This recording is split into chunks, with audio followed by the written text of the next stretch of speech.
A boy obsessed with zombies tries to reanimate his dead cat.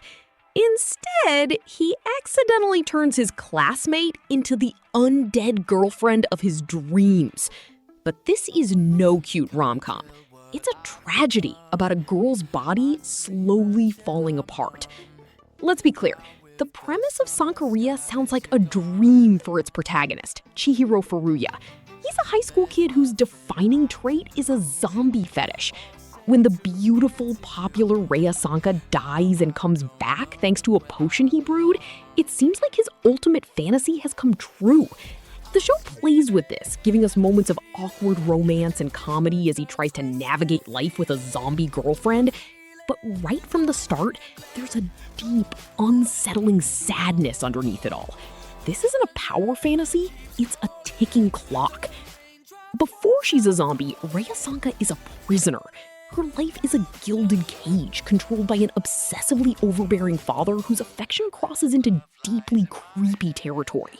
We see her trapped in a massive, empty mansion, forbidden from having friends or a normal life. Her secret trips to an abandoned well to scream out her frustrations are heartbreaking. The show does an incredible job of making you feel her desperation. Her death isn't just a plot device, it's a twisted, tragic form of escape from a life that was already a kind of death. The moment of transformation is genuinely shocking. It's not a glorious rebirth, it's a brutal accident. Rhea falls from a cliff, and the sound design, the visual of her body hitting the ground, it's visceral.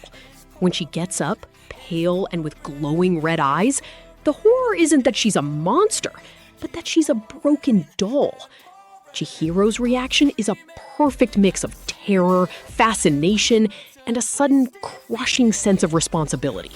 He didn't just get his wish, he became the sole caretaker for a girl whose life, and now death, is in his hands. For a brief time, being a zombie is liberating for Rhea. She finally gets to experience the world, wearing cute clothes, hanging out with friends, and falling in love. This is what I call the honeymoon phase, and the show lets us enjoy her newfound freedom. But the reality of her condition is always present. She has to eat hydrangea leaves to stop the decay, her body temperature is cold, and she can't feel pain. This creates a constant low-level dread. Every happy moment is undercut by the knowledge that her body is on borrowed time, slowly but surely rotting away. What Sankarea absolutely nails is the melancholy and body horror. This isn't about jump scares, it's about the quiet terror of decay. There's a scene where Rhea's skin starts to tear, and the way the show handles it, with a mix of clinical observation and emotional devastation, is brilliant. It refuses to glamorize her condition. She's not a superpowered undead hero, she's a corpse fighting against entropy. This commitment to the grim reality of being a zombie is the show's greatest strength, and what elevates it far beyond a simple gimmick into something genuinely haunting and memorable. The supporting cast is a mixed bag, honestly. Chihiro's cousin Renko is the standout. She's the voice of reason, grounded in reality, and her unrequited love for Chihiro adds a necessary layer of human drama. She acts as the perfect foil to the supernatural chaos. However, other characters feel less developed. Chihiro's younger sister Mero is mostly there for moe appeal and vague plot exposition about their mother. The zombie cat Babu is cute, but ultimately a bit of a distraction. They aren't bad, but they feel more like anime archetypes than fully realized people like Rhea and Renko.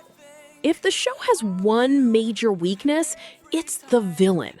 Rhea's father, Danichiro, is so monstrously evil that he borders on parody. His obsession with preserving his daughter's purity involves taking yearly nude photos and trying to kill any boy who speaks to her. While this effectively establishes him as a threat, it lacks any nuance. He's less a tragic, misguided figure and more a one-dimensional monster from a horror movie. This makes the conflict feel simpler than it should be, a straightforward case of good versus evil rather than a complex family tragedy.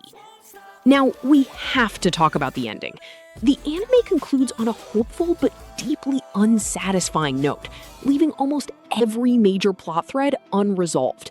And here's why. It only adapts the first 20% of the manga. If you think the anime is dark, trust me, the source material goes to places that are devastatingly bleak. It explores memory loss, loss of self, and a truly gut-punching conclusion.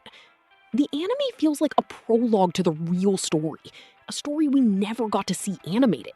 It's the biggest tragedy of all connected to Sankarea. My other main issue is the tonal whiplash.